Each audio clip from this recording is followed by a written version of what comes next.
Hi, welcome back to the channel. This is another blog video. If you would prefer to read the blog, you can go to parentingdyslexia360.com, which is linked in the description box below to read it. But otherwise, I'll just tell you all about it. So this video is about trying to have an IEP meeting as a parent without breaking down in tears. So traveling back in time, my oldest son is now 15.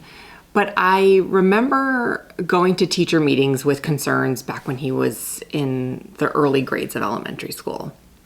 And I would come in with concerns and I would lay those concerns out there, and then I would hear a whole bunch of words back that I didn't really understand, but I knew were meant to be reassuring. Sometimes they were using vocabulary like decoding and fluency and things that aren't really vocabulary I use or necessarily understood. And so I would leave the meeting and I would feel briefly reassured, but then the more I thought about it, the more I realized I'm not sure I was ever really heard.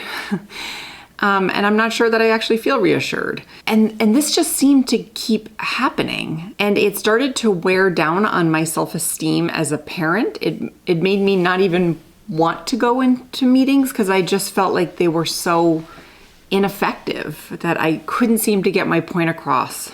I can say that there was definitely more than one occasion where I cried after a meeting. But that's why we're here, because we're not going to do that anymore.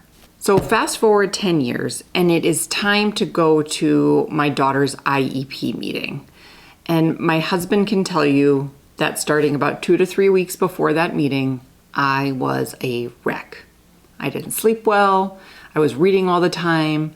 My anxiety was off the charts. I just kept replaying those old meetings in my head and was sure I was just going to get to the table for the IEP meeting and I was going to be completely ineffective and I was going to let my daughter down, and all of my self-talk about not being enough was chattering away in my head. Have you guys ever felt this way before? In talking with other parents in my job, I think this is actually a pretty common thing to get this stressed out before some of these big meetings. I decided my only hope was to over-prepare. So when I was done with all the reading and thinking and not sleeping, I created a document. I put down in writing everything that I wanted to say. And the reason is, what I've learned from my previous meetings is that when you go into these meetings, the emotions run high. I feel like I'm full mama bear, full of adrenaline boiling over. And it is impossible when your body is in that state of adrenaline to remember all the things you meant to remember.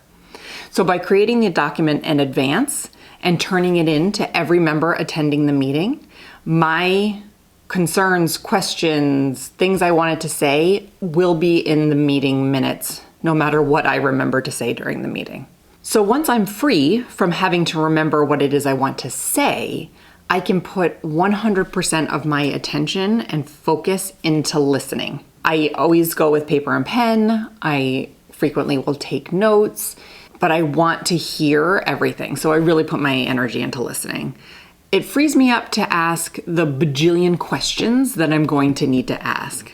So I can stop somebody in the middle of the sentence and say, can you please explain to me what that word means? Get my clarification, and then we can keep going. I feel like it just frees my brain up to have a more meaningful interaction during the meeting. And you should feel free to ask 1,000 questions. So think about channeling your inner 3-year-old and just say, why? Why? Why? Until you get all the clarification you need. Okay, so I'm half joking. You don't have to be obnoxious about it, but make sure that you truly understand everything being said. And the last thing I had to learn was to get more comfortable asking for more time, asking for more options, asking for more clarification. As a recovering people pleaser, my tendency is to take whatever is offered to me and say thank you very much and go along my merry way. But I needed to change, because when I did that, every single time I would leave a meeting, I would have more questions or new ideas, and I wish I brought them up at the time. So now, whenever I leave a meeting, nothing is signed, no commitments are made right away. I ask for more time so I can think it over. I will definitely come up with more questions, more thoughts, more ideas, and I'll send emails and I'll get the clarification I need.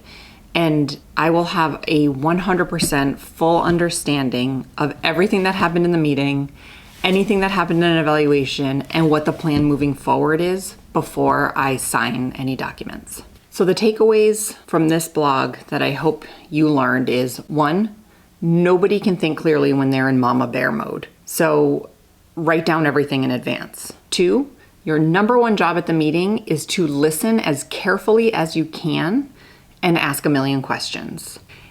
It's always helpful to have another set of ears there. So if you don't have another parent to come with you, then consider asking a friend or other family member just to come along for support and to be an extra set of ears. And 3, you should ask for more time. Take all the time that you need to fully understand. Hope you guys found this blog helpful. Thanks for stopping by the channel. Be sure to share this video and any of my other videos with people you think might be able to use them. Please comment below with any thoughts you have, any of your experiences at IEP meetings and how you avoid breaking down into tears. And be sure to subscribe and click the bell to get notifications of new videos. Take care.